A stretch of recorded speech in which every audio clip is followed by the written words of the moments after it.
Have you ever seen those videos where it looks like someone is physically pinching the screen to zoom in? That's exactly what the fingers zoom effect does in CapCut Mobile. To add it, start by opening your project and selecting the clip you want to edit. Next, tap Effects and choose Video Effects. Use the search bar and look for fingers zoom. Once you find it, tap to apply the effect to your clip. You'll immediately notice a zoom animation that mimics the familiar pinch to zoom gesture used on smartphones. To customize the effect, tap on the effect layer in your timeline.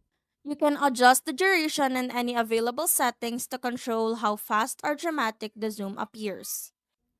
This effect works especially well for highlighting details, emphasizing reactions, or directing the viewer's attention to a specific part of the screen. Preview your video and make any final adjustments.